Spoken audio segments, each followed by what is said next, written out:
eu queria que você me dissesse qual é a diferença entre as memórias de longo e curto prazo. As memórias de curta duração, elas estão relacionadas a eventos em que o cérebro ele não se preparou para armazená-las por longo prazo, que é a formação de novos axônios, que é uma terminação do corpo do neurônio, e novos dendritos, que é uma terminação também da estrutura nervosa.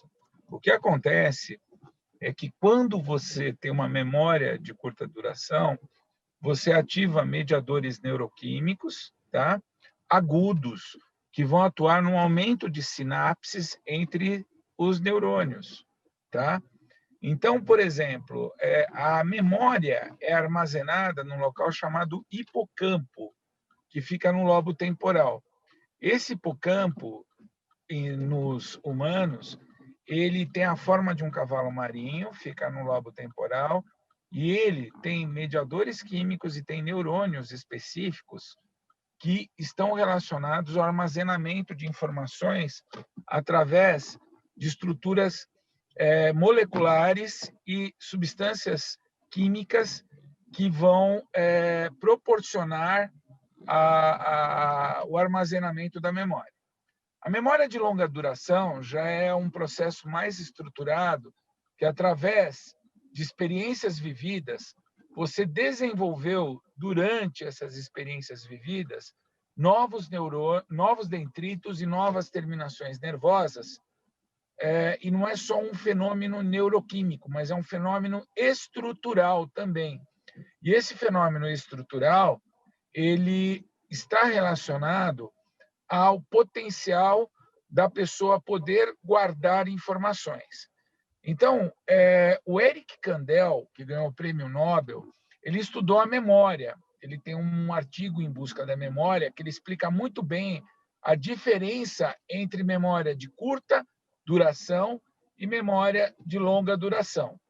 Então, a memória de curta duração, ela pode ser restabelecida com o número de experiências ligadas ao evento, e depois de um tempo que essas experiências se repetem, você forma a memória de longa duração, tá?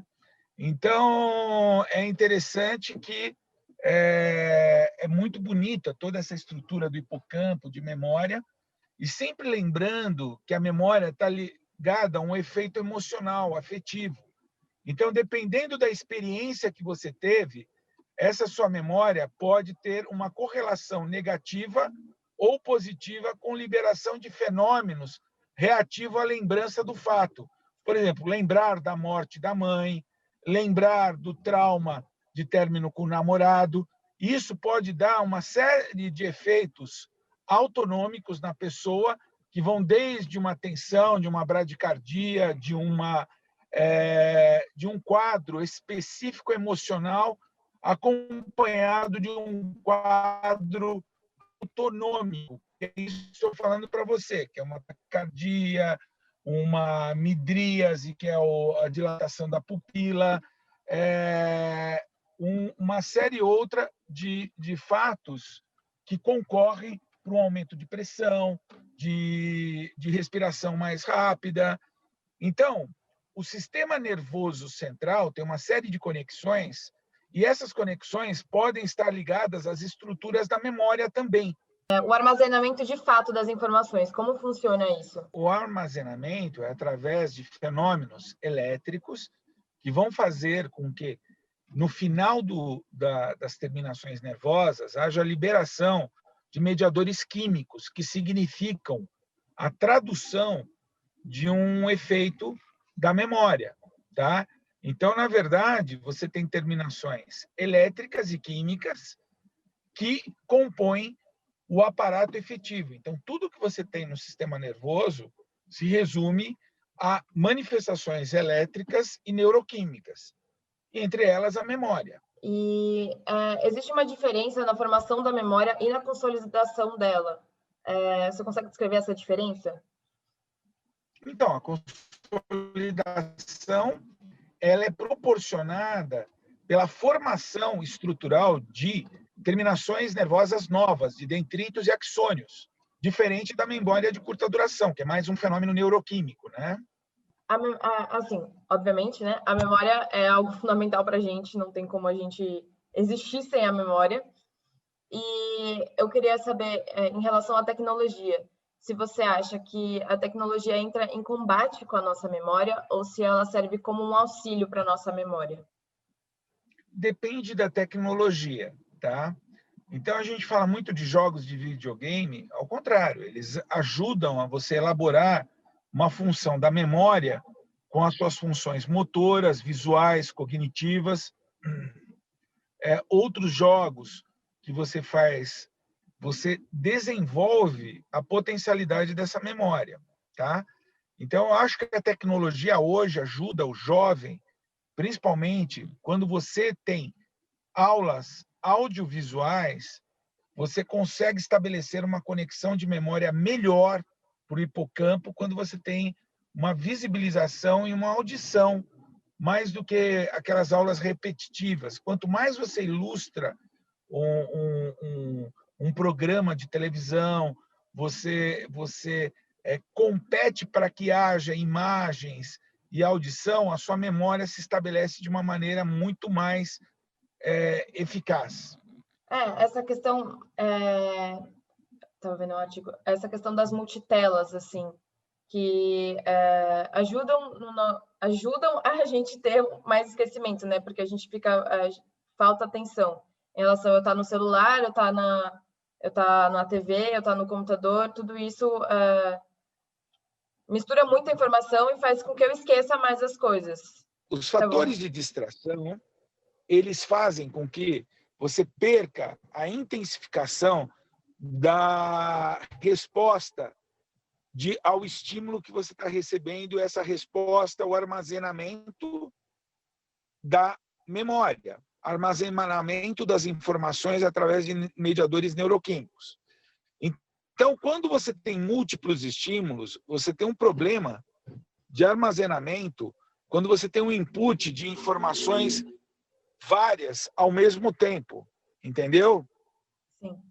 Então, é muito importante que quando você vai usar a tecnologia ou vai usar essa memória, você tenha a capacidade de conseguir focar de uma maneira que seja produtiva e que você envolva mais elementos que não só a visão, a audição, o sensorial, para que você guarde esse fato, essa memória. Então, por exemplo, se você ouve a história da batalha da guerra colonial americana, a guerra da independência, você guarda de um jeito.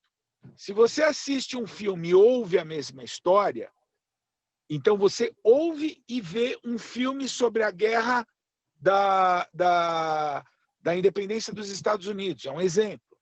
Você consegue guardar melhor. Se você vê um filme em 3D, que você ficar no centro de uma sala e vê todo o filme em 3D, com uma percepção maior da guerra americana, você consegue guardar mais ainda, e ouvindo o texto. E se você faz uma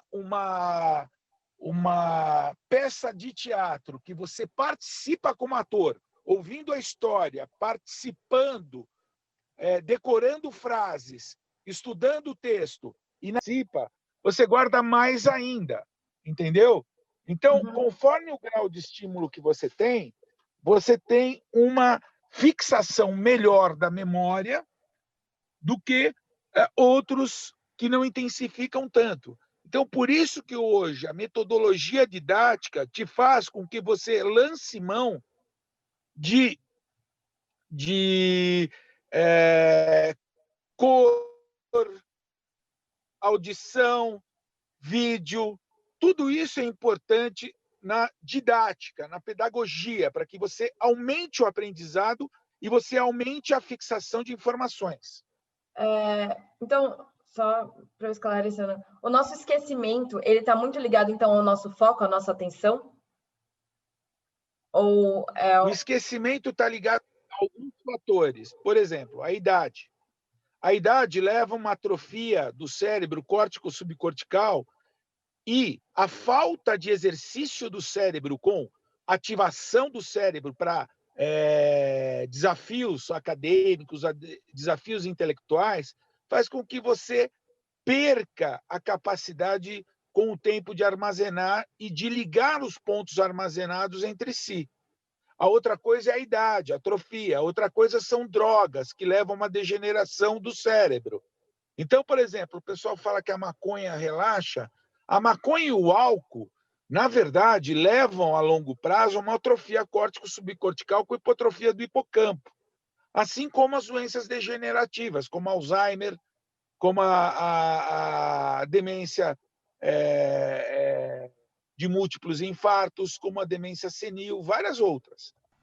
Qual a relação das memórias e das nossas emoções? A memória, na verdade, ela está conectada ao sistema límbico, que é o sistema das emoções. E a memória, ela é tanto maior quanto a vivência. Então, uma experiência nociva ou uma experiência agradável são constituídas por caracteres emocionais associados. Então, a alegria, o prazer, a compensação, tem conexão com o armazenamento da memória no hipocampo. Então, o hipocampo, você tem um sistema chamado límbico, que é esse sistema das emoções, que envolve o lobo frontal, envolve um núcleo do prazer, que é chamado accumbens, um núcleo da frustração, que é a abênula, e outras estruturas, como a amígdala, junto ao hipocampo, não a amígdala da garganta, mas a amígdala do cérebro, que está ligada à agressividade, ao comportamento sexual bizarro, ou comportamento sexual agressivo, e uma série de outras funções que estão, óbvio, ligados à memória. Tá? Então, quando você tem uma ativação de um fato, você tem uma conexão de várias coisas a esse fato. Relacionado à tecnologia ainda, existe o Google é a ferramenta que a gente mais usa hoje em dia em relação à pesquisa, né? E existe o efeito Google, que é muito isso da gente, ao invés da gente remeter a nossa memória, né, o que a gente já aprendeu, a gente vai para o Google. E eu queria saber qual a sua opinião desse efeito, desse fenômeno. Ele é bom porque você rapidamente resgata uma dúvida que você tem, e quanto mais rápido e mais intenso, é muito melhor do que antigamente você tinha que ir numa biblioteca, correr. Então, a facilidade te ajuda a ser mais rápido e uma quantidade maior de informações. Então, o Google não é ruim, é bom, na minha opinião. Tem muito essa complicação. Tipo, muitas falam que o Google pode ser ruim porque a gente se sente perdido. Apesar da gente ter informação rápido, a gente acaba podendo se sentir perdido porque daí realmente a gente não tem mais as nossas memórias. Fica só as memórias do Google. E outros que, em questão assim, usando equilibradamente, né, fazendo não só o Google, mas fazendo exercício também de resgatar nossa memória, não existe problema nenhum em usar. E é isso, eu acho que, por exemplo, hoje a gente não tem mais volta em relação à tecnologia, a gente não tem mais volta. Sempre o Google realmente vai ser sempre o nosso melhor amigo ali na palma da mão, né, com o nosso celular.